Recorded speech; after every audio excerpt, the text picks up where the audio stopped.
अब समय यहाँदेखि गणना होला सभामुख महोदय। सामान्य सभामुख महोदय, माथिल्लो कर्णाली जलविद्युत आयोजना विकास सम्झौताको कार्यान्वयन र जलविद्युत आयोजनामा राष्ट्रिय हितको संरक्षण सम्बन्धी जरुरी सार्वजनिक विषयमा ध्यानाकर्षण प्रस्ताव प्रस्तुत गर्ने अनुमति चाहन्छु। सभामुख महोदय, मैले यो म वाचन गर्छु।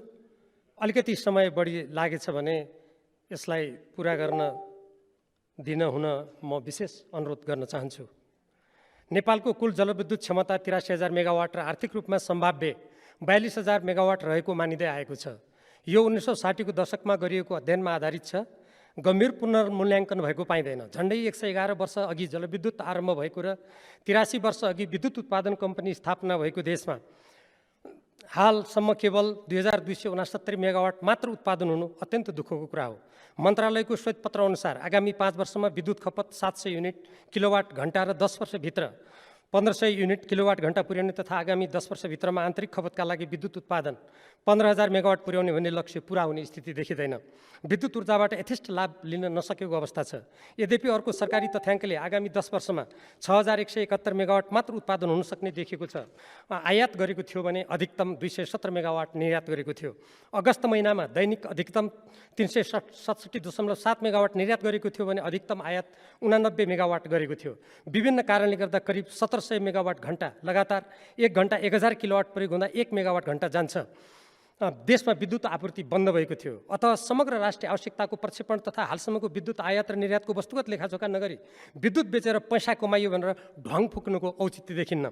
चालु आर्थिक वर्षमा 628 मेगावाट विद्युत राष्ट्रिय प्रणालीमा जोडिने भनिएको छ। हालसम्म 92% जनतामा विद्युत सेवा पुगेको, 4 जिल्ला विद्युतीकरणबाट पूर्ण रूपमा वञ्चित भएको, 31 जिल्लामा विद्युतीकरण पूर्ण रूपमा नभई फरक फरक प्रतिशतमा रहेको स्थिति छ। दक्षिण एसियामा सम्भाव्य जलविद्युत क्षमता हेर्दा भारतको 147 गिगावाट र पाकिस्तानको 100 गिगावाट पछि नेपालको स्थान तेस्रो देखिन्छ। जलस्रोत विज्ञका अनुसार नेपालमा प्रति वर्ष उपलब्ध जलस्रोत 210 घन किलोमिटर छ। यस दृष्टिबाट विश्वमा नेपाल 42औं स्थानमा छ। प्रति व्यक्ति प्रति वर्ष उपलब्ध जलस्रोत 7,000 घनमिटर छ र यस कोणबाट नेपाल विश्वमा 72औं स्थानमा छ। भुटानको प्रति व्यक्ति प्रति वर्ष उपलब्ध जलस्रोत नेपालको भन्दा बढी अर्थात् 1,31,000 घनमिटर छ। नेपालमा प्रति वर्ग किलोमिटर प्रति वर्ष उपलब्ध जलस्रोत 1,430 मिलिमिटर छ, जो विश्वमा 31औं स्थान हो। 2. नेपालको जलस्रोत क्षमताको राष्ट्रिय हितमा समुचित उपयोग हुन नसक्नु अत्यन्त दुःखद र विडम्बनापूर्ण छ। अझै राष्ट्रिय हितमा आघात पुर्याउने प्रवृत्ति र कामको शिकार माथिल्लो कर्णाली लगायतका आयोजनाहरू भइरहेका छन्। जलस्रोत सदुपयोग गरिँदा देशको आर्थिक विकास र आत्मनिर्भर अर्थतन्त्रमा टेवा, इन्धन सङ्कटको समाधानमा सघाउ पुग्नका साथै जलवायु तथा वातावरण परिवर्तन जस्ता समस्याको समाधान गर्न सहज हुने थियो। त्यसो भइरहेको छैन। एक अध्ययनअनुसार नेपाल जलसङ्कटको दृष्टिले विश्वमै 40औं स्थानमा, पानीको गुणस्तर अत्यन्त तल र बाढीको जोखिमका दृष्टिले 11औं तथा खडेरी जोखिमको दृष्टिले 60औं स्थानमा रहेको भन्ने कुरा गम्भीर छ। 3. नेपालमा योजनाबद्ध विकासको प्रक्रिया आरम्भ भएपछि प्रथम पञ्चवर्षीय योजनामा 20 मेगावाट जलविद्युत उत्पादन गर्ने लक्ष्य राखेको थियो। नेपाल विद्युत संस्थान स्थापना भएको 60 वर्ष र विभिन्न संस्थागत चरण पार गरी विद्युत प्राधिकरण बनाइएको पनि 37 वर्ष भइसकेको छ। तर हालसम्म नेपालको जडित जलविद्युत क्षमता नेपाल विद्युत प्राधिकरणको उत्पादन 524 मेगावाट, प्राधिकरणका सहायक कम्पनी माथिल्लो तामाकोशी र चिलिमेको उत्पादन 538 मेगावाट र निजी क्षेत्रको उत्पादन 704 मेगावाट गरी जम्मा 1766 मेगावाट अर्थात् 1.76 गिगावाट छ। यो तथ्याङ्क केही पुरानो भएकोले मैले माथि अद्यावधिक तथ्याङ्क पेश गरिसकेको छु। यो विश्वका अन्य देशको तुलनामा 71औं स्थान हो। छिमेकी भारतको जडित विद्युत क्षमता 40 गिगावाट र चीनको विश्वमा नै सर्वाधिक 311 गिगावाट रहेको छ। आर्थिक वर्ष 2077-78 मा नेपालमा प्रति व्यक्ति विद्युत खपत 325 किलोवाट घण्टा थियो। गत आर्थिक वर्षमा प्रति व्यक्ति विद्युत खपत 350 किलोवाट घण्टा भई प्रति व्यक्ति विद्युत खपत 260 किलोवाट घण्टा थियो। लक्ष्य अनुसार विद्युत खपत बढ्न नसकेको कुरा स्वयं मन्त्रालयले नै स्वीकार गरेको छ। विद्युत प्रयोग गर्न सकिने ठाउँमा पेट्रोल, डिजल, ग्यास लगायतका इन्धन प्रयोग भइरहेका छन्। इन्धन आयातमा वर्षेनी खरबौं रुपियाँ बाहिरिएको छ। आयातित इन्धनलाई विद्युत ऊर्जाले विस्थापित गर्न उपयुक्त नीति र कार्यक्रममा आधारित पूर्वाधारको विकास हुन सकेको छैन। खाना पकाउन विद्युतीय चुलो प्रयोग गर्दा भार थेग्न सक्ने वितरण प्रणालीको विकास भएको छैन। विद्युतीय सवारी साधनका लागि पर्याप्त चार्जिङ स्टेसन छैनन्। एक अध्ययनअनुसार अझै पनि 65.5% उद्योग डिजल ऊर्जामा निर्भर छन्। उद्योगको माग अनुरूप प्रसारण लाइन बनाएर विद्युत आपूर्ति गरिएको छैन। यसबाट विद्युतको हालको उच्च माग 1885 मेगावाट भनिए पनि देशको विकास र आवश्यकता अनुसार विद्युतीकरणका लागि बढी विद्युत आवश्यक देखिन्छ। विज्ञहरूका अनुसार भारतको प्रति व्यक्ति विद्युत खपत 1200 युनिट छ र नेपालले त्यस स्थितिमा पुग्न 7000 मेगावाट विद्युत उत्पादन गर्नुपर्छ। भुटानको प्रति व्यक्ति विद्युत खपत 2800 युनिट छ र त्यस स्तरमा पुग्न नेपालले नेपालले झन्डै 17,000 मेगावाट विद्युत उत्पादन गर्नुपर्छ। अन्य विकसित देशहरूसँग त तुलना गरेर साध्य नै छैन। नेपालको हालको प्रति व्यक्ति विद्युत खपतलाई यत्तिकै कायम राखेर केवल विद्युत विदेश निर्यात गर्ने कुरामा जोड दिने हो र? तीव्र औद्योगिकरण एवं उत्पादन, कृषिमा व्यापक सुधार, व्यवसायीकरण, सिँचाइ, खानेपानी, यातायात, स्वास्थ्य, शिक्षा र घरेलु प्रयोजनका लागि विद्युतको अधिकतम उपयोग गर्नु पर्दैन र? यसो नगरी संविधानमा उल्लेख भए चाहिँ समृद्ध र आत्मनिर्भर राष्ट्रिय अर्थतन्त्रको विकास कसरी हुन सक्छ? 4. 2043 सालतिर विश्व ब्याङ्कको ऋण सहयोगमा कर्णाली चिसापानी जलाशययुक्त जलविद्युत आयोजनाको सम्भाव्यता अध्ययनको सिलसिलामा माथिल्लो तट रामघाटमा कर्णालीको घुम्तीबाट तत्काल 240 मेगावाट विद्युत उत्पादन गर्ने र तुइनीकुना भन्ने स्थानमा करिब 260 मिटर अग्लो बाँध बनाई 4180 मेगावाट विद्युत उत्पादनका लागि जलाशययुक्त आयोजनाको प्रस्ताव गरिएको थियो। साथै तल्लो तटीय क्षेत्रमा अर्को जलाशययुक्त आयोजना एवं पानीको पुनर्सञ्चालन बाँध निर्माण गर्ने कुरा गरिएको थियो। पछि नेपाल विद्युत प्राधिकरणले उक्त आयोजनाबाट 300 मेगावाट विद्युत उत्पादनको सम्भाव्यता अध्ययन गरेको थियो। यही आयोजनालाई आजभन्दा 14 वर्ष अघि 2064 साल माघ 10 गते नेपाली काङ्ग्रेसका सभापति गिरिजाप्रसाद कोइरालाको प्रधानमन्त्रीत्व कालमा भारतीय जिएमआर संलग्न भारतीय, इटालियन र थाई सम्मिलित संयुक्त कम्पनीसँग समझदारी पत्र हस्ताक्षर गरिदिइयो। समझदारी पत्रमा जिएमआरलाई सबै कागजपत्र तथा 8 करोड रुपियाँ उपलब्ध गराउने सहमति गरियो। आयोजनामा नेपाल विद्युत प्राधिकरणको निःशुल्क 27% हिस्सा रहने तथा जिएमआर कम्पनीले सर्वेक्षण अनुमति पाएको 2.5 वर्षभित्र वित्तीय व्यवस्थापन र 4.5 वर्षमा आयोजना निर्माण गर्नुपर्ने प्रावधान राखियो। निर्धारित समयभित्र काम नभएमा समझदारी भङ्ग हुने भन्ने सहमति विपरीत 6 वर्षपछि पुनः 2070 साल मङ्सिर 21 गते अर्थात् डिसेम्बर 6, 2013मा काम चुनावी मन्त्री परिषदका अध्यक्ष खिलराज रेग्मीको पालामा लगानी बोर्डको संलग्नतामा कथित पूरक समझदारी पत्रमा हस्ताक्षर गरी आयोजनाबाट 500 मेगावाट बढी विद्युत उत्पादन गर्ने सहमति जनाई 7 सदस्यीय आयोजना विकास सम्झौता समिति बनाइयो। कामचलाउ चुनावी सरकारबाट उक्त रकम कसैको प्रभावको छायामा गरिएको प्रतीत हुन्छ। नेपाल सरकारले उक्त कम्पनीलाई सर्वेक्षण अनुमति दिएपछि 2067 सालको आरम्भ अप्रिल 2010मा विस्तृत परियोजना प्रतिवेदन ऊर्जा मन्त्रालयमा 100 मेगावाटको भनी सार्वजनिक सूचनाद्वारा जिएमआर कम्पनीलाई दिएको माथिल्लो कर्णाली जलविद्युत आयोजनामा बिना सार्वजनिक सूचना 900 मेगावाट उत्पादन गर्ने स्वीकृति दियो। पहिले नै प्रस्तावित 4180 मेगावाटको आयोजनाको भविष्य के हुने बारेमा रहस्यमय मौनता साधियो। 5. नेपालको राजनीति अस्थिर हुनुका साथै शान्ति प्रक्रिया तथा नयाँ संविधान निर्माणको गम्भीर चरण तथा संविधान सभामा नयाँ संविधानबारे गम्भीर बहस भइरहेको बेला नेपालको संविधान घोषणा हुनु 1 वर्ष अगावै नेपाली काङ्ग्रेसका सभापति सुशील कोइराला प्रधानमन्त्री रहनुभएको समयमा 2071 साल असोज 3 गते अर्थात् 19 सेप्टेम्बर 2014मा नेपाल सरकारको तर्फबाट लगानी बोर्डले जिएमआर माथिल्लो कर्णाली जलविद्युत कम्पनीसँग आयोजना विकास सम्झौता गर्यो। पहिलेको समझदारी पत्रमा उल्लेखित कतिपय शर्तहरू परियोजना विकास सम्झौतामा परिवर्तन गरेर नेपालको हित प्रतिकूल राखियो। एकातर्फ माथिल्लो कर्णालीबाट नेपालले 12% विद्युत निःशुल्क प्राप्त गर्ने आकर्षक प्रचार गरियो भने अर्कोतर्फ राष्ट्रिय प्रसारण लाइनमा जोडिने विद्युत आयोजनालाई दिने प्रति मेगावाट रु 50 लाख जिएमआर कम्पनीले सञ्चालन गर्ने निर्यातमुखी आयोजनालाई पनि दिने तथा विद्युत उत्पादनमा 10 वर्षसम्म कर छुट र त्यसपछि 5 वर्षमा 50% कर छुट दिने प्रावधान राखियो। उत्पादित विद्युतलाई राष्ट्रिय प्रसारण लाइनमा नजोडिने सहमति गरियो। स्मरण रहोस्, लगानी बोर्डको अध्यक्षता प्रधानमन्त्रीले गर्ने व्यवस्था छ। 6. सम्झौताको बुँदा नम्बर 3 को उपबुँदा 3.1.2 मा हस्ताक्षर भएको 24 महिनाभित्र वित्तीय व्यवस्थापन फाइनान्सियल क्लोज गरिसक्नुपर्ने र कम्पनीको काबु बाहिरको स्थिति उत्पन्न भएमा बढीमा 1 वर्षको म्याद थप्न सकिने प्रावधान छ। काबु बाहिरको स्थितिबारे पर्याप्त कारण लिखित रूपमा लगानी बोर्डलाई उपलब्ध गराउनुपर्ने बाध्यकारी व्यवस्था छ। बुँदा नम्बर 3 को 3.1.4 मा सम्झौता भएको 48 महिनाभित्र प्रसारण लाइन निर्माण सम्बन्धी वित्तीय व्यवस्थापन गरिसक्नुपर्ने र काबु बाहिरको स्थिति परेमा बढीमा 1 वर्ष म्याद थप्न सकिने प्रावधान छ। बुँदा नम्बर 3 को 3.1.9 मा 1 वर्षभित्र उत्पादित विद्युतको 44% निर्यात तथा अरू बाँकी बिक्रीको सम्पूर्ण योजना कम्पनीले बुझाइसक्नुपर्ने प्रावधान छ।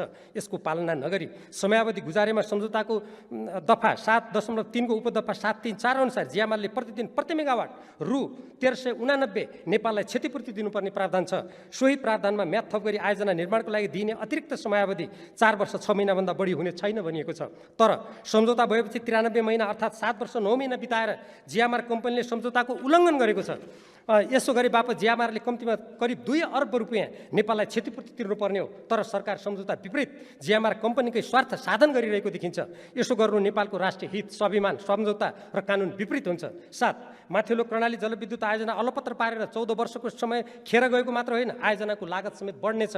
नेपालका अति कम विकसित प्रदेश कर्णाली र सुदूरपश्चिममा रहेको तथा लागत र निर्माण दुवै दृष्टिबाट अत्यन्त राम्रो माथिल्लो कर्णाली जलविद्युत आयोजनामा नेपाली काङ्ग्रेसकै सभापति रहनुभएका प्रधानमन्त्रीले गरेको सम्झौता सोही दलका सभापति समेत रहनुभएका प्रधानमन्त्री शेरबहादुर देउवाले उल्लङ्घन गर्दा नेपालको हितमा आघात पुगिरहेको छ भने विदेशी कम्पनीको नाजायज स्वार्थ पूर्ति भइरहेको छ।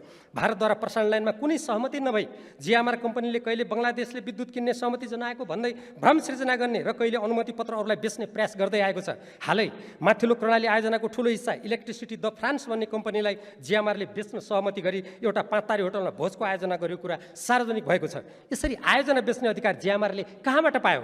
यो सम्झौताको ठाडो उल्लङ्घन हो। भारतसँग गम्भीर वार्ता र सहमति नगरी बङ्गलादेशमा विद्युत निर्यातको सहमति भयो भन्नु जनतालाई झुक्क्याउने चाल मात्र ठहरिन्छ। यसरी जिएमआर कम्पनीले माथिल्लो कर्णाली जलविद्युत आयोजनालाई निर्माण नगरी लामो समयसम्म ओगट्दै सम्झौताको उल्लङ्घन गरी नेपाललाई क्षति पुर्याउनुको साथै राष्ट्रिय हितमा आँच पुर्याएकोले सम्झौता तत्काल खारिज गरियोस्। उक्त आयोजनालाई जनसहभागिता र नेपाल सरकारको लगानीमा अगाडि बढाइयोस्। 8 नेपालको सबैभन्दा राम्रो र उत्पादित विद्युतको मूल्य तुलनात्मक रूपमा कम हुने माथिल्लो कर्णाली जलविद्युत आयोजनामा सम्झौता विपरीत वित्तीय व्यवस्थापनको म्याद फेरि थपिनु आपत्तिजनक छ। सम्झौता बमोजिम जिएमआरसँगको समता रद्द गरी उक्त आयोजनालाई अनिश्चयको भुमरीमा पर्नबाट जोगाइयोस्। नेपाल सरकार आफैले जनताको सहभागिता समेतबाट वित्तीय व्यवस्थापन गरी माथिल्लो कर्णाली आयोजनाको काम अघि बढाओस्। कुनै एउटा विदेशी कम्पनीका सामु नझुकी सम्झौताका शर्तहरू पालन गरी गर्न लगाई राष्ट्रिय हितको संरक्षण गरियोस्। साथै बुढी गण्डकी जलविद्युत आयोजना बिना प्रतिस्पर्धा चिनिया कम्पनीलाई दिएको भनेर सहमति रद्द गर्ने, तर पश्चिम सेती बिना प्रतिस्पर्धा भारतीय कम्पनीलाई सुम्पने दोहोरो मापदण्डबाट नेपाललाई पर्न सक्ने असरप्रति ध्यान दिइयोस्। 9 2071 साल साउन 9 र 10 गते अर्थात् जुलाई 25 र 26 काठमाडौँमा सम्पन्न नेपाल भारत संयुक्त आयोगको बैठकको निर्णयको बुँदा नम्बर 55 माथिल्लो मर्स्याङ्दी जलविद्युत आयोजना अगाडि बढाउने भन्ने सहमति विपरीत जिएमआर कम्पनीले आयोजनालाई 3 अर्ब रुपियाँमा चिनिया कम्पनीलाई बेचेर नेपालमाथि थप अनावश्यक व्यवहार थोपर्ने काम गरेको तथ्य यतिखेर स्मरणीय छ। माथिल्लो तटीय राष्ट्र नेपालमा बनाइने बाँध वा जलाशयुक्त परियोजनाबाट विद्युत निकाल्ने मात्र नभई तल्लो तटीय भारतले सिँचाइमा खानेपानीमा लिने लाभको समेत हिसाब गर्नुपर्छ। प्रधानमन्त्री देउवाले भारत भ्रमणको बेला भारतले जलस्रोतबाले अगाडि सारेको जलविद्युत सहयोगबारे दूरदृष्टिमा हस्ताक्षर गरी नेपालको जलस्रोत केवल जलविद्युत उत्पादनको लागि मात्र भएको भन्ने अर्थ लाग्न सक्ने हुँदा नेपालको जलाशययुक्त जलविद्युत आयोजनाको बादमा सङ्कलन हुने पानी तल्लो तटीय देश भारतले हिउँदको समयमा खानेपानी र कृषिका लागि प्रयोग गर्दा नेपालले पाउनुपर्ने मूल्यको हिसाब गर्नुपर्ने गरी नेपाल सरकारले वार्ता गर्नुपर्छ। प्रस्तावित 700 मेगावाट 750 मेगावाट पश्चिम सेती सम्मान्य सभामुख महोदय, मैले यसलाई अहिले टुङ्ग्याउँछु। म अहिले विशेष त्यसको लागि अनुमतिको लागि अनुरोध गर्छु, धेरै छैन। प्रस्तावित 750 मेगावाट पश्चिम सेती जलाशययुक्त जलविद्युत परियोजनालाई 2069 साल जेठ 13 गते लगानी बोर्डको मातहतमा ल्याइएपछि 400 केबी क्षमताको 150 किलोमिटर प्रसारण लाइन निर्माण गर्न भारतबाट ऋण लिने तथा 450 मेगावाट क्षमताको सेती नदी 6 मा पनि बिना प्रतिस्पर्धा भारतलाई नै दिने निर्णय सरकारले गरेको छ। परियोजनाको निर्माण गर्दा बजाङको देउरा बजार सहित माथिल्लो तटीय क्षेत्र डुबाउन पर्ने देखिन्छ, तर तल्लो तटीय भारतले लिने लाभको कुनै हिसाब गरिएको छैन। यहाँ आयोजना भारतका प्रधानमन्त्री नरेन्द्र मोदी गत महिना लुम्बिनी भ्रमण आउनुभएको बेला भएको सहमति अनुरूप NHPC national hydro electric power कर्पोरेसनको जिम्मा लगाइएको भनिएको छ। भारत सरकारको वा उसले चाहेको कम्पनीको लगानी बाहेकका देश र कम्पनीले निर्माण गरेको जलविद्युत आयोजनाको विद्युत भारतले नकिन्ने नीति प्रकारान्तरले गठबन्धन सरकारले स्वीकार गर्नु राष्ट्रिय स्वतन्त्रता, सार्वभौमसत्ता र हित विपरीत छ। यस्तो गलत सहमतिबाट नेपाल बाहिर आउनुपर्छ, अन्यथा नेपालले स्वतन्त्र राष्ट्रका रूपमा जलविद्युत उत्पादन र बिक्री गर्न नसक्ने खतरनाक स्थिति उत्पन्न हुन सक्छ। पश्चिम सेती जलाशययुक्त जलविद्युत आयोजनाले विद्युत सँगसँगै वर्षातमा बाढी नियन्त्रण हिउँदमा थप पानी उपलब्ध गराउँछ।